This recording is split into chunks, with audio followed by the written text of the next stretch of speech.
புரட்சி தலைவர் மக்கள் முன்னேற்ற கழகம் இந்த தொகுதியில போட்டியில இருக்கு. நிச்சயமா நீங்க வெற்றி பெற செய்வீங்க. இது தலைவரோட தொகுதி, அம்மாவுடைய தொகுதி. அம்மா தலைவர் அம்மா அதனால இப்ப இது நம்ம தொகுதி. அதனால நீங்க எல்லாம் வாக்களிப்பீங்க அப்படிங்கிற நம்பிக்கை எனக்கு முழு மனசா இருக்கு. எப்பவுமே நம்ம தொகுதி தான்.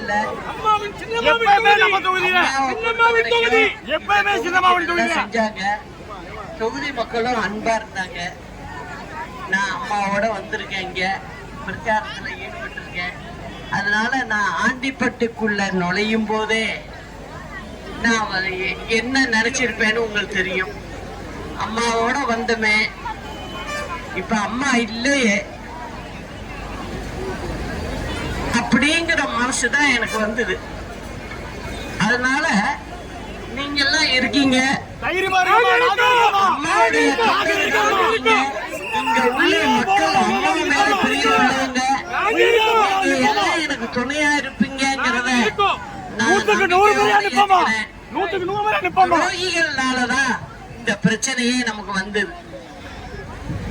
துரோகிகளை வச்சுக்கிட்டு என்ன செய்ய முடியும்?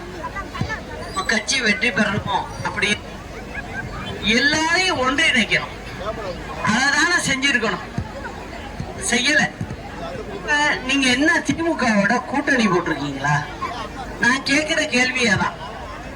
திமுகவோட கூட்டணி போட்டதுனால நம்ம மாதிரி ஆளுகளை வெள்ள தள்ளி, உண்மை விசுவாசிகளை தள்ளி, நம்ம இயக்கத்துடைய தொண்டர்களுடைய மனசையும் புண்படுத்தி யாரும் வெளியில நடக்க முடியாத அளவுக்கு இன்னைக்கு செஞ்சு வச்சிருக்கீங்க.